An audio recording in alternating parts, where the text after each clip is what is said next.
ইমাম আবু হানিফা রাহমাহুল্লাহ কোরআন মাজিদও পড়তে জানতেন না। আসসালামু আলাইকুম ওয়া রাহমাতুল্লাহি ওয়া বারাকাতুহু। আজকে জর্দাখোর মুফতিকে জবাব দেওয়ার জন্য আপনাদের সামনে উপস্থিত হয়েছি। প্রিয় দিনী ভাই ও বোনেরা, জর্দাখোর মুফতি তার ফেসবুকে পোস্ট করেছে, আতেল সালাফিদের সূরা ফাতিহা পড়লেও নামাজ হবে না, কারণ ওরা তো শুদ্ধ করে পড়তেই জানে না।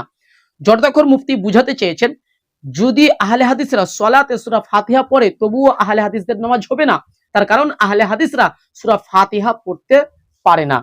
প্রিয় দিনী ভাই ও বোনেরা, জর্দাখোর মুফতিকে বলবো যে আপনার ইমাম আবু হানিফা রাহমাহুল্লাহর কি নামাজ হয়েছে? একটু আমাদেরকে জানাবেন। কেন ইমাম আবু হানিফা রাহমাহুল্লাহ আরবি ভাষা জানতেন না? আর এই কথা আমি বলছি না, এই কথা ইমাম গজালি রাহমাহুল্লাহ বলেছেন। ইমাম গজালি রাহমাহুল্লাহ মৃত্যুবরণ করেন 505 হিজরিতে। তিনি স্পষ্টভাবে বলেছেন আল মানহুল 581 নম্বর পৃষ্ঠাতে, ওয়া আম্মা আবু হানিফা ফালাম ইয়াকুন মুজতাহিদান। ইমাম আবু হানিফা রাহমাহুল্লাহ মুজতাহিদ ছিলেন না, লিআন্নাহু কানা লা ইয়ারিফুল লুগাহ। কেন ইমাম আবু হানিফা রাহমাহুল্লাহ ভাষা জানতেন না।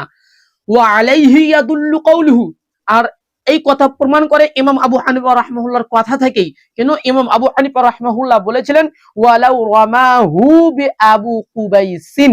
এখানে বা হারফে জার আর আবু মুজাফ কুবাইসিন মুজাফ ইলাই, কিন্তু আবু এখানে হবে না, আবি কুবাইসিন। তো এখানে ইমাম আবু হানিফা রাহমাহুল্লাহ ভুল করেছেন, আবু কুবাইসিন বলেছেন, কিন্তু আসলে হবে আবি কুবাইসিন। তো ইমাম আবু হানিফা রাহমাহুল্লাহ আরবি ভাষা জানতেন না, এই কথা ইমাম গজালি রাহমাহুল্লাহ বলেছেন, ইমাম খিলকান রাহমাহুল্লাহ বলেছেন, এবং ইমাম জুয়াইনি রাহমাহুল্লাহ বলেছেন। এছাড়াও আরো অনেক ইমাম বলেছেন যে ইমাম আবু হানিফা রাহমাহুল্লাহ আরবি ভাষা জানতেন না। তার মানে ইমাম আবু হানিফা রাহমাহুল্লাহ কোরআন মাজিদও পড়তে জানতেন না।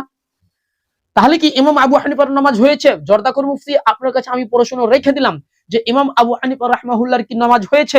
আপনার যেটা জবাব সেটা আমাদেরও জবাব।